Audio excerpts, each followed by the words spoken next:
What if I told you that, in the middle of the day, a deep shadow covered the entire earth? Just when the sun was supposed to shine the brightest, a dark veil spread across the sky, as if the universe itself held its breath. For 3 hours, the world stood still. High above, hanging on a piece of wood, was a man unrecognizable from the punishment. Many call it a holy day, but in reality, it was one of the most heartbreaking moments in history. As the crowd watched, many did not understand the magnitude of what was happening. It was not just a public punishment, it was the fulfillment of an ancient promise. Each wound spoke of love, each drop of blood was an echo of mercy. And then, in the midst of that overwhelming silence, a scream was heard. It was not a cry of defeat, but of surrender. A cry that pierced the heavens and tore the veil that separated the divine from the human. That cry not only shook the air, it split history in two. The temple veil, that symbolic wall that kept the people separated from the presence of God, was torn from top to bottom. It was not the work of human hands. It was a celestial declaration. From that moment on, the impossible became possible. Direct access to the heart of the Creator. There would be no more barriers.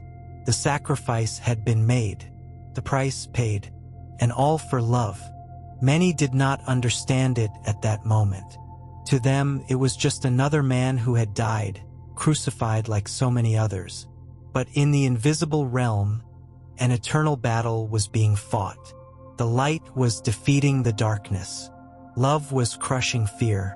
And although the body hung lifeless, victory was already certain. Because what seemed like the end was only the beginning. On that mountain called Golgotha, where death used to have the final word, something changed forever. The dark sky was not a sign of defeat, but the prelude to redemption. Every nail, every thorn, every blow had a purpose: to bring freedom. What the world saw as weakness was actually the greatest strength ever revealed. A strength that is not imposed, but given.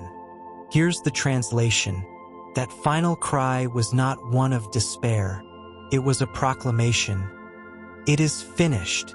3 words that broke invisible chains. With them, a new covenant was sealed, not written on stone, but in hearts. The weight of sin carried by an innocent, the judgment absorbed by mercy. And in that moment, heaven opened its doors to all who believe. The soldiers left. The crowd dispersed. The mountain was left in silence. But the echo of that day continues to resonate. Because what happened there was not just a simple historical event. It was a divine intervention. A demonstration that true love is not measured in words, but in sacrifices.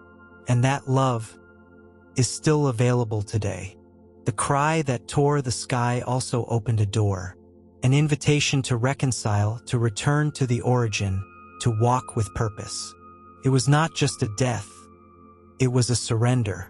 It was not the end, it was the beginning of an eternal hope. And today, more than 2,000 years later, that cry is still calling hearts. Do you hear it?